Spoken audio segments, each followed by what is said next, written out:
এই পৃথিবীতে কেউ শান্তিতে নেই, কেউ সুখে নেই, কেউ ভালো নেই। প্রত্যেকটা মানুষের মনে কিছু না কিছু ক্ষোভ আছে, কিছু দুঃখ আছে, কিছু পরিবর্তনের আকাঙ্ক্ষা আছে, কিছু চাহিদা আছে, কিছু অপূর্ণতা আছে, কিছু আফসোস আছে। প্রত্যেকটা মানুষই ভিন্ন রূপে ভুক্তভোগী, আলোতে কিংবা আধারে, প্রকাশ্যে কিংবা গোপনে। প্রত্যেকটা মানুষ তাদের নিজের নিজের জায়গা থেকে সিচুয়েশন ব্যাখ্যা করে অন্যদেরকে সুখী মনে করে। প্রত্যেকটা মানুষ অন্যদের সাথে নিজেকে তুলনা করে, অন্যদের স্থানে বসিয়ে নিজেকে কল্পনা করে। মজার এই পৃথিবীতে এমন মজার ঘটনা প্রতিনিয়ত ঘটছে, প্রতিদিন ঘটছে। জানি শুনতে খারাপ লাগবে, মানতে অসুবিধা হবে, কিন্তু এটাই বাস্তব, এটাই সত্য। এমনটাই ঘটছে, এমনটাই হচ্ছে। তুমি তো নিজেও দেখছো, আমরা তো নিজেরাই দেখছি যে বিবাহিতরা ডিভোর্সের চিন্তায় ব্যস্ত, আর অবিবাহিতরা বিবাহের চিন্তায় মগ্ন। কিছু মানুষ বিবাহ করার পরে আফসোস করছে, আর কিছু মানুষ বিবাহ করার জন্য পাগল হচ্ছে। কোনো বিবাহিত ব্যক্তি যখন কোনো অবিবাহিত মানুষকে দেখে, তখন মনে করে সে কত সুখে আছে, কত আনন্দে আছে, তার জীবনটা কত সুন্দরভাবে আনন্দের সাথে কাটছে। ঠিক একইভাবে যখন কোনো অবিবাহিত ব্যক্তি কোনো বিবাহিত ব্যক্তিকে দেখে, মনে করে সে অনেক ভালো আছে, তার জীবনে একজন জীবন সঙ্গী আছে, সে তো অনেক সুখী। কিন্তু বাস্তবতা কি জানো? প্রত্যেকটা মানুষ নিজের নিজের জায়গা থেকে ঠিক আছে। হ্যাঁ, অবশ্যই প্রত্যেকটা মানুষই তাদের নিজের জায়গায় ঠিক আছে। একটা জিনিস, একটা বিষয় সর্বক্ষণ নিজের মনে, নিজের মস্তিষ্কে গেঁথে নিও। মানুষ নিজের পজিশনকে খারাপ আর অন্যের অবস্থানকে সব সময় ভালো মনে করে। তুমি নিজেই দেখো, বাচ্চাদের বড় হওয়ার চিন্তা, কবে বড় হব, কবে একটা ভালো জীবন পাবো, আর অন্যদিকে বড়দের শৈশবে ফিরে যাওয়ার আকুতি। কাজ যদি আমি আমার শৈশবটা ফিরে পেতাম, কাজ যদি আমার অতীতের দিনগুলো ফিরে পেতাম, কাজ যদি সেই স্কুল জীবনটা ফিরে পেতাম। এমন চিন্তা ভাবনা কখনো না কখনো তৈরি হয় যখন সেই শিশুটা বড় হয়। কিন্তু যখন সে শিশু ছিল, তখন কিন্তু সে তার শৈশবটাকে পছন্দ করত না। আমি তোমাকে লিখে দিতে পারি যে বর্তমান পজিশন নিয়ে তোমার এত বেশি অভিযোগ, তোমার এত বেশি আফসোস, তোমার এত বেশি নেগেটিভ ধারণা, হতে পারে একটা সময় আসবে যখন তুমি এই বর্তমান সময়টাকে পাওয়ার জন্য আকুতি জানাবে, যখন তুমি এই দিনটাকেই পেতে চাইবে। প্রত্যেকটা মানুষই নিজের সময় অতিক্রম করার পরে অনুভব করে থাকে। আবারও বলছি, প্রত্যেকটা মানুষই তাদের নিজের নিজের জায়গা থেকে অসুখী। তারা নিজের পজিশন না দেখে অন্যের পজিশনের কথা ভাবে, আর আফসোস করে এই ভেবে যে তারা অনেক সুখে আছে, আমি খারাপ আছি, আমার জীবনটা খারাপ ভাবে অতিবাহিত হচ্ছে। এমন চিন্তা ভাবনা আমাদের মাথায় এসে থাকে। আসলে কি জানো, পৃথিবীতে সমস্যা কিংবা দুশ্চিন্তা ছাড়া কোনো মানুষ নেই। আর যদি সমস্যা ছাড়া কোনো মানুষ থেকেও থাকে, আজ অব্দি সেই মানুষ আমার চোখে পড়েনি। ভিন্ন ভিন্ন মানুষ তাদের ভিন্ন ভিন্ন যন্ত্রণা নিয়ে বসবাস করছে। কেউ সম্মুখে হাসছে, কেউ আড়ালে কাঁদছে, কেউ নিজের যন্ত্রণা অন্যের কাছে প্রকাশ করে ভাবছে এই পৃথিবীতে তার মতো দুঃখী কে আছে। কেউ অন্যের যন্ত্রণা মনোযোগ দিয়ে শুনছে, নিজের যন্ত্রণা হাসি মুখে আড়াল করে। দিন শেষে সেও ভাবছে তার মতো ভুক্তভোগী কজনই বা আছে। তাই নিজের নিজের জায়গা থেকে অন্যের সুখ দেখে আফসোস না করে নিজের জীবনটাকে উপভোগ করতে শেখো। আফসোস করার জন্য হাজারো কারণ আছে, থাকবে, কিন্তু উপভোগ করলে আফসোসের মাত্রাটা কিছুটা হলেও কমবে। কিন্তু ওই যে একটা তিক্ত বাস্তবতা, এই পৃথিবীতে কেউ ভালো নেই, কেউ ভালো নেই। এটার উদাহরণ তুমি জানতে চেও না, কেননা এটার উদাহরণ তুমি নিজেই। হ্যাঁ, আমরা নিজেরাই এর উদাহরণ। চাকরিজীবীরা কাজের চাপে ক্লান্ত, আর বেকার ছেলেটা চাকরি পাওয়ার আশায় চিন্তিত। চাকরি পাওয়া মানুষটা চাকরি ছাড়তে পারলে বেঁচে যায়, তার কাছে এখন চাকরিটা বোরিং মনে হয়, ক্লান্ত মনে হয়। মনে হয় যেন এই একঘেয়েমি জীবন আর ভালো লাগছে না। অথচ বেকার ছেলেটা নিজের জীবন পরিচালনা করার জন্য শুধুমাত্র একটা চাকরি পেতে চায়। এই সমস্ত চিন্তা ভাবনাই তো আমাদের জীবনটাকে জটিল বানিয়েছে। এই সমস্ত চিন্তা ভাবনাগুলোই তো আমাদের জীবনটাকে জটিল করে তুলেছে। চাকরি পাওয়ার আগে পর্যন্ত এটা তোমার জীবনের সব থেকে গুরুত্বপূর্ণ, সব থেকে প্রয়োজনীয় ছিল। আর চাকরি পাওয়ার পরে সেটা তোমার কাছে ক্লান্ত হয়ে উঠেছে, সেটা তোমার কাছে বিরক্তিকর কারণ হয়ে উঠেছে, সেটা তোমার কাছে বোরিং মনে হচ্ছে। অথচ তোমার মতো কেউ একজন সারা দিন রাত পরিশ্রম করছে শুধুমাত্র একটা চাকরি পাওয়ার আশায়। আর এই দুই ধরনের মানুষের চিন্তা ভাবনাই এটাই বলতে চায়, কেউ তার নিজের অবস্থানকে মূল্যায়ন করে না, কেউ তার নিজের অবস্থানকে ভালোবাসে না, কেউ তার নিজের অবস্থানকে গুরুত্ব দিতে চায় না, মর্যাদা দিতে চায় না। সেই জন্যই হয়তোবা আমাদের মনে হয় যে আমরা ভালো নেই, আমাদের মনে শান্তি নেই, আমাদের জীবনে সুখ নেই। কিন্তু প্রকৃত শান্তি কি জানো? এটা উপভোগ করা, এটা অনুভব করা যে আমরা ভালো আছি। আমরা ভালো আছি কারণ এই জীবন আমাদের পরিকল্পনার অংশ নয়। হ্যাঁ, হয়তোবা আমাদের জীবনে ঘটছে, কিন্তু কেউ একজন আছে যে এই জীবনটাকে পরিকল্পনা করে সাজিয়েছে। কারোর পরিকল্পনার অংশ তোমার এই জীবনটা। এটা মনে রেখো, এটা মাথায় রেখো। যিনি তোমাকে পৃথিবীতে পাঠিয়েছেন তিনি তোমার থেকেও বেশি চিন্তিত তোমাকে নিয়ে, কারণ তিনি তোমার প্রতি তোমার থেকে বেশি দায়িত্ববান। নিজের অবস্থানকে মূল্যায়ন করতে শুরু করো। জীবনে যেখানে আছো, যে ক্ষেত্রে আছো, যেমন ভাবে দিন কাটাচ্ছ, যেমন ভাবেই কাটাও না কেন, তার জন্য উপরওয়ালাকে ধন্যবাদ জানাও। তিনি তোমাকে কত কিছু দিয়েছেন সেটা মনে করার চেষ্টা করো। তোমার চিন্তা ভাবনা এটা হওয়া উচিত নয় যে তুমি কত কিছু থেকে বঞ্চিত হয়েছ। আমরা যেটা পাই সেটাকে আমরা মূল্য দিতে চাই না, সেটার মূল্যায়ন আমরা করতে জানি না, আমরা করি না। সেই জন্যই তো এত আফসোস যে কাশ যদি আমি ওটা হতাম, কাশ যদি আমি ওটা পেতাম, কাশ যদি আমি ওটা ফিরে পেতাম, কাশ যদি আমার জীবনে এমনটা হতো।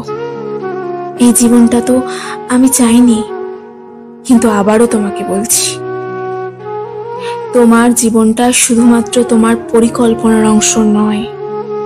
তোমার জীবনে যেটা হচ্ছে, যতটা হচ্ছে, হতে পারে সেটা তোমার ভালোর জন্য হচ্ছে, হতে পারে তোমার জন্য বড় কিছু অপেক্ষা করছে, ভালো কিছু অপেক্ষা করছে। তুমি নিজেকে সেটার জন্য প্রস্তুত করছো কিনা সেটা গুরুত্বপূর্ণ। আমরা আমাদের শৈশব ফিরে পেতে চাই, কারণ তখন এত বেশি জটিলতা ছিল না, জীবনে এত বেশি ঝামেলা ছিল না, এত বেশি মানুষ চেনার প্রয়োজন পড়তো না, এত বেশি আঘাত, এত বেশি ধোঁকা, এত বেশি ছলনা, এত বেশি নাটকের দুনিয়া ছিল না তখন।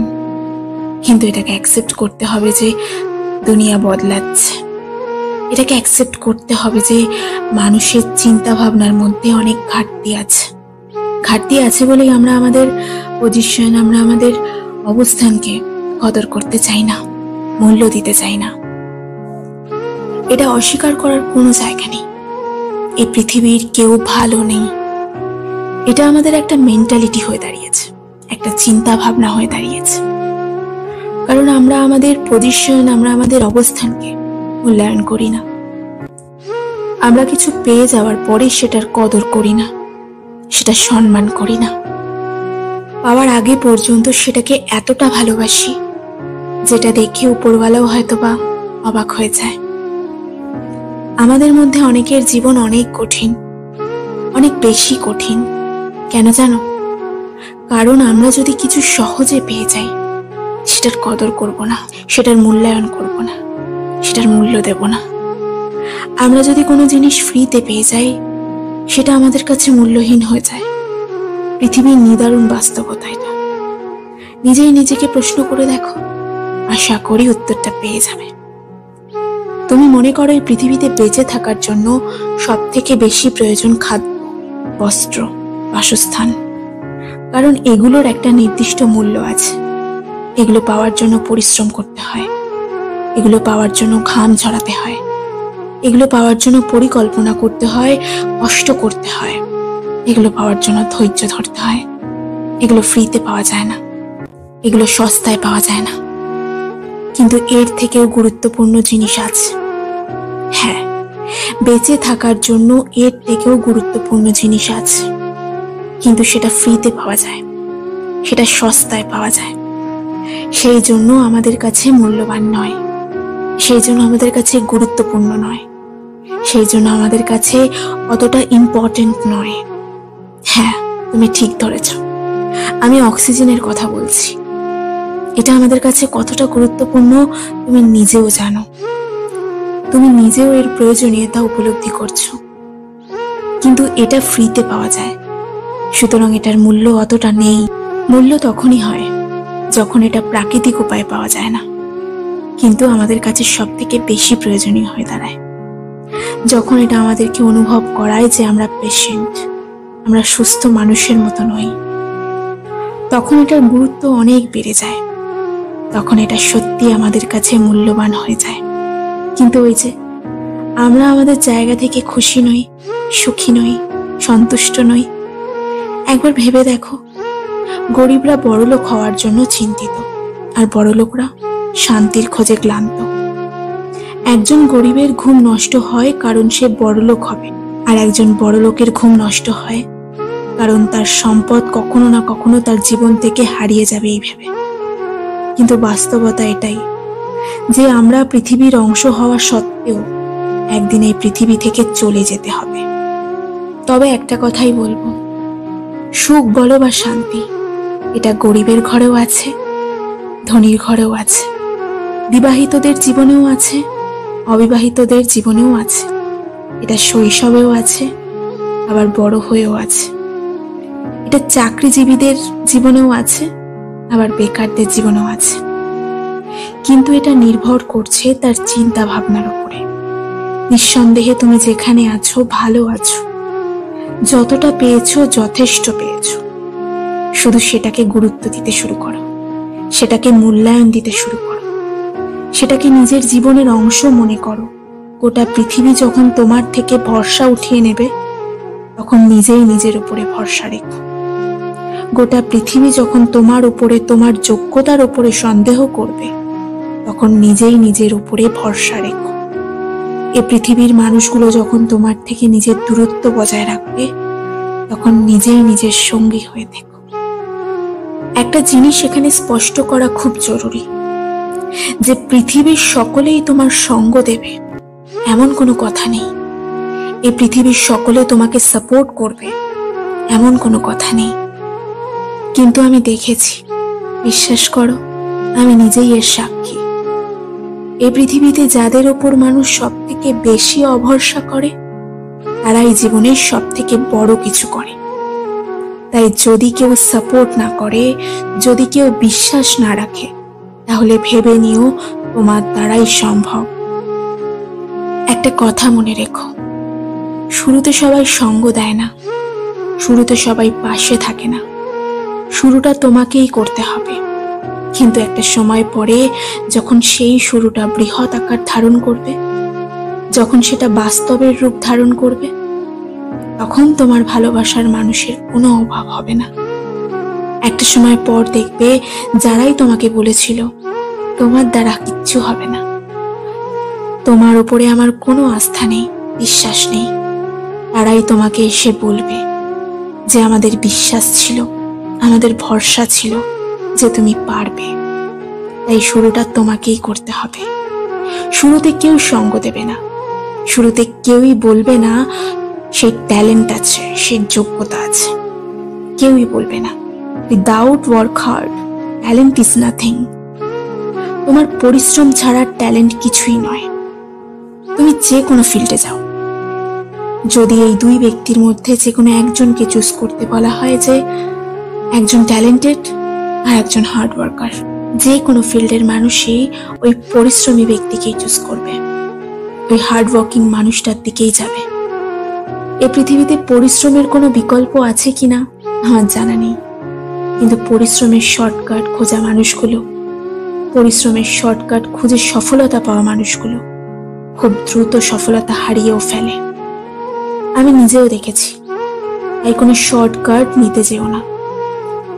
পরিশ্রম তোমাকে করতেই হবে, পরিশ্রম আমাদেরকে করতেই হবে। আর এটা তুমি যত দ্রুত অ্যাকসেপ্ট করবে, যত ভালোভাবে অ্যাকসেপ্ট করবে, ততই তোমার জন্য ভালো। কারণ এটা জীবনের বাস্তব সত্য। এটাকে তুমি সহজে যত মেনে নেবে, যতটা এনজয় করবে, ততই তোমার জন্য ভালো। তুমি জানো এই পৃথিবীর সব থেকে ধনী ব্যক্তি দিনে কতক্ষণ পরিশ্রম করে? সপ্তাহে 100 ঘন্টা, কখনো কখনো 120 ঘন্টা। 100 hours in 1 week। মানে বুঝতে পারছো সময়টা কতটা?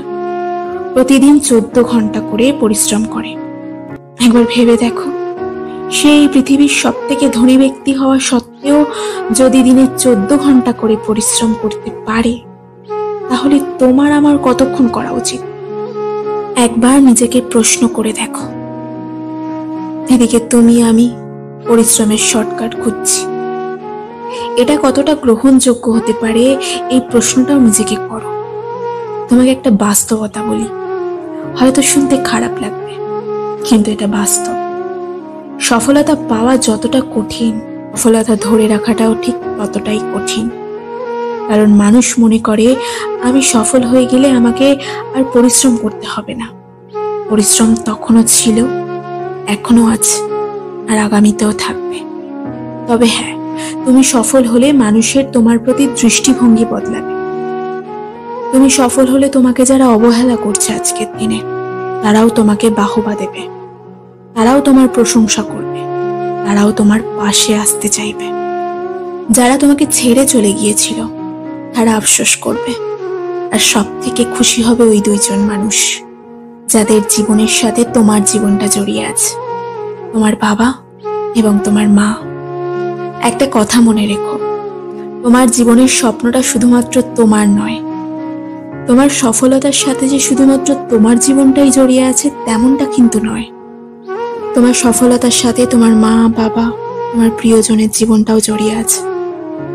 তাই এখনো সময় আছে, এখনো সুযোগ আছে, এখনো নিজেকে পরিবর্তন করার সুযোগ আছে। এই সময় এই সুযোগগুলোকে কাজে লাগাও। নিজেকে প্রশ্ন করো, উঠে দাঁড়াও। এত বেশি সমাজের দিকে তাকিও না, অত বেশি ভেবো না লোকে কি বলবে, লোকে কি ভাববে। কোনো যায় আসে না। লোকে তখনও বলতো, এখনো বলছে, আর আগামীতেও বলবে। আমি একটা লাইনে অনেক বেশি বিশ্বাসী, যে পরিশ্রম কখনো ধোঁকা দেয় না। কেননা আমি আমার জীবন থেকেই এটা অনুভব করেছি, এটাকে রিয়েলাইজ করেছি যে পরিশ্রম কখনো ধোঁকা দেয় না। হ্যাঁ, কিছু পরিশ্রম হয়তো দেরিতে ফল দেয়, কিছু পরিশ্রম হয়তো বা দেরিতে রিয়্যাক্ট করে, কিন্তু পরিশ্রম কখনো ধোঁকা দেয় না। একটা কথা মনে রেখো, তোমার খারাপ সময় অনেক মানুষই তোমাকে দুর্ব্যবহার করবে। তাই কখনো মানুষের দুর্ব্যবহারে কষ্ট পেও না। এই পৃথিবীর প্রত্যেকটা মানুষই নিজের নিজের জীবন নিয়ে লড়াই করছে। বেশিরভাগ মানুষই নিজেকে দুঃখী আর অন্যদের সুখী মনে করে। প্রত্যেকটা মানুষই এই পৃথিবীর অতিথি মাত্র। আজ আছে, কাল থাকবে না, এটা জেনেও একটা লম্বা জীবনের পরিকল্পনা করে চলেছে।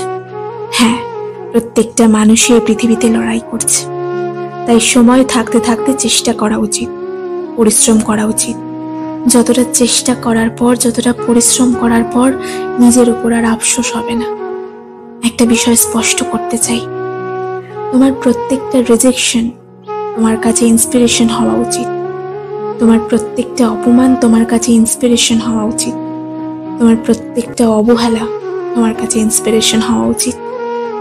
তোমার প্রত্যেকটা বিশ্বাসঘাতকতা তোমার কাছে ইন্সপিরেশন হওয়া উচিত। যারা ভুল, তাদেরকে ভুল প্রমাণ করার সব থেকে সহজ উপায় হচ্ছে নিজেকে সঠিক প্রমাণ করে দেখাও, নিজের মধ্যে পরিবর্তন এনে দেখাও। এ পৃথিবীর অনেকেই আছেন যারা সিদ্ধান্ত নেওয়ার পরে নিজেকে সঠিক প্রমাণ করেছেন। তাহলে তুমি কেন পারবে না? আবারও বলছি, তোমার পরিশ্রম, তোমার সফলতা তোমাকে কখনো ধোঁকা দেবে না। তুমি সফল হওয়ার পরে মানুষের তোমার প্রতি দৃষ্টিভঙ্গি পাল্টে যাবে। মানুষ তোমাকে অন্যরকম চোখে দেখতে শুরু করবে। তাই জীবনে সফল হওয়াটা জরুরি। নিজের জন্যে না হোক, নিজের আপন মানুষগুলোর জন্য, নিজের প্রিয় মানুষগুলোর জন্য পরিশ্রম করো। একটা কথা মনে রেখো, তোমার জীবনের লেখক তুমি নিজেই।